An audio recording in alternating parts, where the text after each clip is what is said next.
revelando assim de qualquer maneira, não. Precisamos ter propósitos de oração, precisamos ter propósito de jejum. Me lembro eu que Deus havia me dado uma graça para jejuar, e falo isso aqui porque eu sou alguma coisa, não, para estimular a fé de nós outros que estamos buscando a nós orar mais e jejuar, porque Deus quer mostrar coisa grande, como mostrou para Pedro, como Cristo disse: olha, não foi carne e nem sangue que tu revelou, mas foi o meu Pai que estás no céu. E eu jejuando, um irmão que morava nesta igreja aqui, ele foi no mercado, eu estava repondo os ovos, eu vi quando ele adentrou a porta do mercado, e Deus me disse nitidamente: ele veio em busca de 50 reais, porque ele não tem nada dentro de casa, compra para ele. E ele veio, eu repondo, ele passou com vergonha, eu me levantei e disse: o Senhor vem em busca de 50 reais, Deus já me disse, pode pegar aquela cestinha e comprar o que tu tem. Nem dinheiro eu tinha, coloquei pendurado na nota, porque quem mandou foi o Rei dos Reis, o Senhor do Senhor, aquele que edificou a sua igreja, coluna e firmeza da verdade. Quem ora tem testemunho para contar. Quem tem uma vida de oração na madrugada, por mais que é difícil, por mais que não é fácil levantar do nosso aposento. Me lembro uma vez que eu me levantei de madrugada e eu disse: Senhor, não vou, porque hoje eu não aguento, o meu corpo não aguenta levantar para orar. Então eu disse: eu vou deitar. Passou 5 minutos, eu fui despertado como por alguém me cutucando. Eu levantei, olhei no relógio, 5 minutos, eu estava renovado para buscar a face do Senhor. A igreja do Senhor tem uma marca, e essa marca é no joelho de crente que ora e tem compromisso com Deus, dono da igreja, com Deus, Criador dos céus e da terra. Aleluia, Jesus.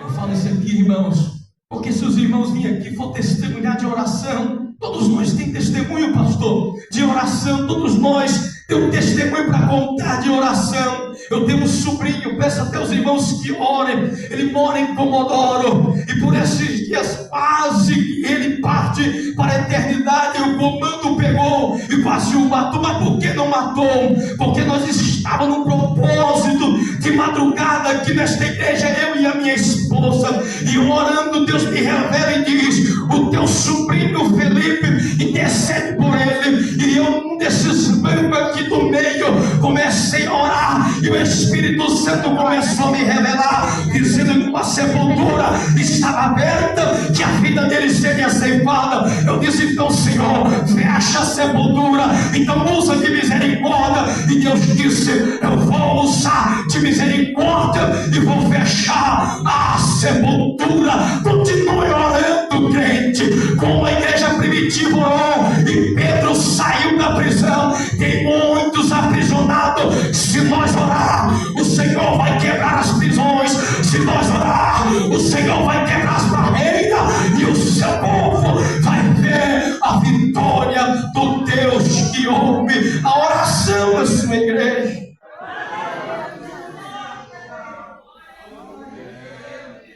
Mas tem que ter uma oração. E analisando ali, meus irmãos, não quero passar do horário que nos foi proposto. O texto da Bíblia Sagrada, quando Jesus vai para Filipe de Cesareia, cidade gentil, alguns estudiosos da Bíblia dizem que ali César fez um templo a Baal. Ali era um lugar perverso da idolatria. Então Jesus levou os seus discípulos para ali, para que eles viessem a conhecer quem verdadeiramente era Cristo. Porque André, quando conheceu Jesus, disse: vem meu Messias. Mas eles não tinham uma fé pessoal, eles não tinham uma confissão pessoal em Cristo. Bartolomeu já tinha uma confissão pessoal, e o povo daquela época estava todos confusos a respeito de Jesus. Uns diziam, dentre a multidão, capítulo 6 do Evangelho de João, disse: esse daí está endemoniado. E alguém diz: mas como? Ele não tem demônio, o demônio não vai abrir os olhos do cego. O povo não entendia. Quando João Batista estava batizando que Jesus veio, João Batista disse: este é o Cordeiro de Deus que tira o pecado do mundo. Porque João Batista havia ouvido, quando ele batizou Jesus, Deus havia dito: este é meu filho, este é meu filho amado. Mas que alguém não conhecia. Eu estava meditando quando Jesus disse: passando para outra margem do lago. Os discípulos não conheciam, Jesus ainda não conhecia. Depois da tempestade que Jesus disse: cala, vento, aquieta-te mar, ele disse: quem é este? Quem é este? Mas na segunda tempestade eu aprendi, não disse uma coisa: que tem tempestade que vem na nossa vida, vem uma e vem duas vezes, para revelar quem é Jesus na minha e na tua vida. Porque na segunda tempestade, quando Jesus entra no barco, que o vento se acalma, a tempestade se acalma, os discípulos disseram: verdadeiramente este é o Filho do Deus eterno. Então, se está vindo tempestade, é porque Deus quer revelar coisa maior na sua vida.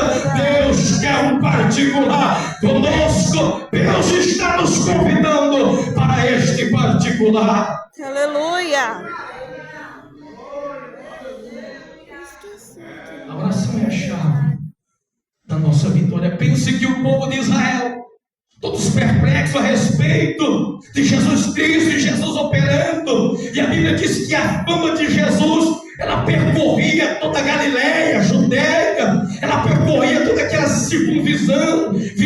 vizinhança, toda aquela cidade. Pensa que fosse hoje, quando a pessoa abrisse uma das mídias sociais, que abrisse um vídeo, lá estava Jesus falando. Quando abria-se alguma coisa nos telejornais, televisão, estava falando de Jesus, e alguém disse: esse Jesus aí, quem é? A Bíblia diz que até Zaqueu ficou querendo saber quem era Jesus. E João Batista, quando os fariseus dizem: vai lá perguntar quem que é ele que está batizando, porque eles ficaram preocupados. Quando chegaram lá e disse: quem és tu? Os nossos mandaram vir para saber quem é o Senhor. O que dizes de ti mesmo? Tu és profeta? Ele diz: não sou. Tu és o Cristo? Ele não hesitou em dizer que eu não sou o Cristo. Quem és tu? Eu sou a voz do que clama no deserto, glorificado é o nome do Senhor. Mas ele disse: olha, após de mim vem mais um que é mais poderoso do que eu não sou digno de levar as tuas sandálias. Este vai batizar com o Espírito Santo e com fogo. Para receber batismo, o crente tem que ter o fervor de orar e dizer: batiza Jesus, me batiza Jesus. O crente tem que andar na rua e dizer: me batiza Jesus, me enche Jesus. O crente tem que estar no trabalho e tem que dizer: Jesus, me enche, me batiza, me dá, Senhor, este poder. O crente tem que orar e pedir poder de Deus. Nossa igreja não pode morrer, o nosso ministério não pode morrer. O nosso ministério é do fogo, é de homem cheio do Espírito Santo. Eu vi a live de um jovem rapaz pregador. Ele ficou mais de hora orando sem tomar fôlego e falando em mistério, e orando e profetizando. Eu disse: mas que fervor é este? Esse fervor não pode sair. Este fervor tem que permanecer na minha e na tua vida. Quem é fervoroso?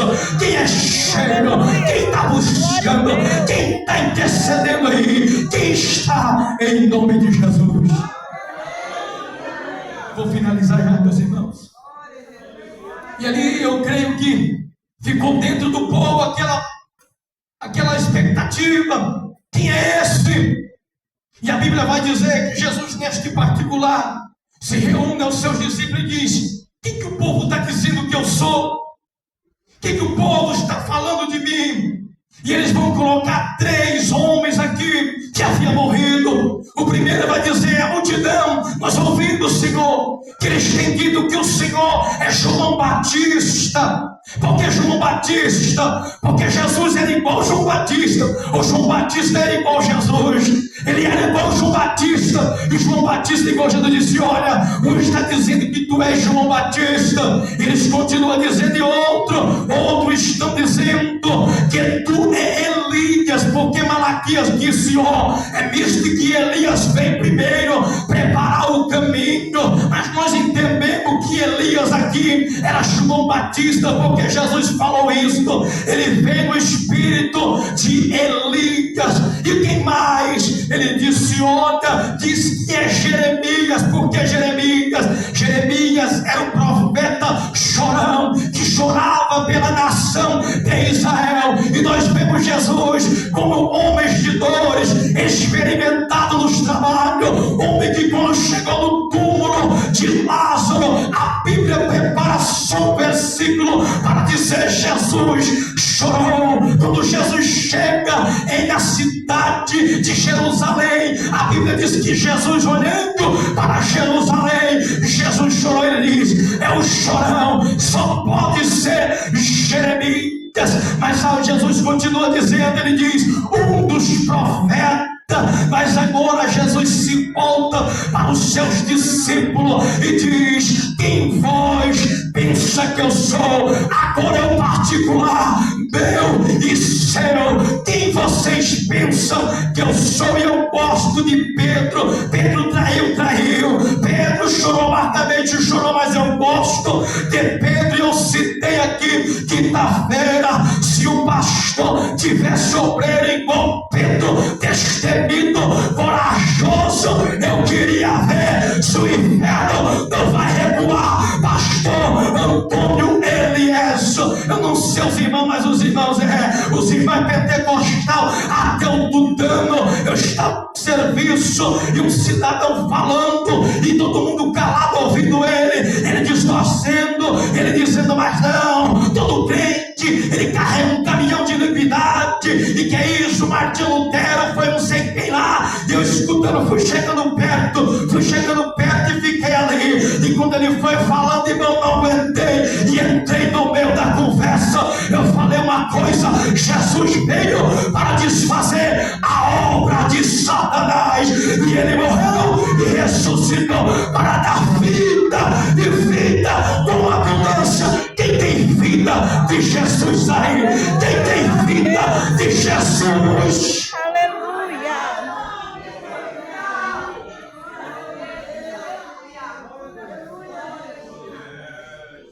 Quem vós dizeis que eu sou? Aí Pedro, meus irmãos, está aqui no texto, vai dizer: tu és filho do Deus vivo.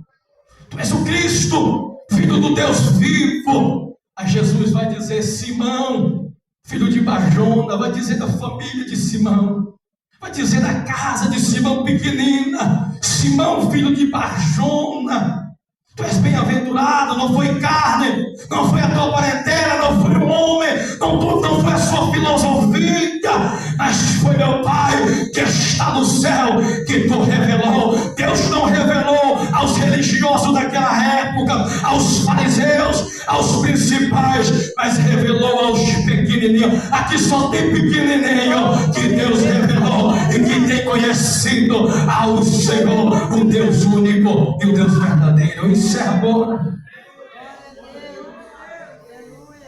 Quando Pedro diz isso aí, Jesus: bem-aventurado és tu, Simão, tu és Pedro, aramaico Cefas, do grego Pedro, pedra pequena. Eu acho muito lindo. Eu não sou professor de grego nem nada, nem sei falar grego, mas para nós entender aqui, vem comigo. Quando ele diz tu és Pedro, ele estava dizendo Petros, pequena pedra. Mas sobre esta pedra, ele estava dizendo pedra, rocha maior, rocha sólida, inabalável. No Antigo Testamento todo mundo conhecia que Deus é o rochedo, é a rocha eterna. Ele estava dizendo: sobre esta pedra edificarei a minha igreja. Tem dono, você tem dono. Deus Deus disse, Jesus disse: edificarei a minha igreja, e a porta do Sheol, e a porta do Hades, e a porta do inferno não prevalecerá contra a minha igreja. Bendito seja o nome do Senhor. Glória a Deus. Eu vou parar por aqui. A igreja tem dono.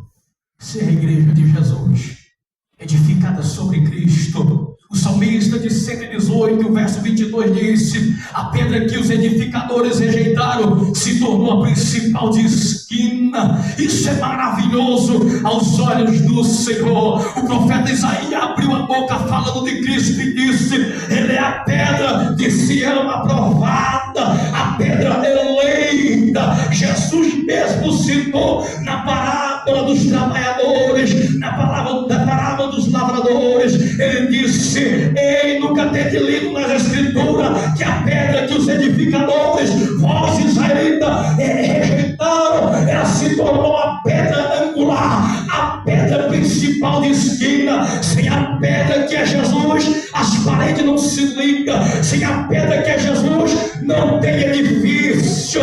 Mas sobre Jesus, nós pequena pedra, somos pedra viva, somos casas espiritual, somos sacerdócio real para oferecer sacrifício ao Cordeiro. O que nós viemos fazer aqui foi oferecer sacrifício ao Cordeiro, e ele tem recebido, porque esse sacrifício é agradável aos olhos do Senhor. E aqui eu termino, meus irmãos. Poderia dizer sobre a igreja, mas não dá tempo. Mas eu digo que uma ferramenta poderosa que a igreja tem é a oração. Nós ouvimos aqui que ela arrebentou as cadeias.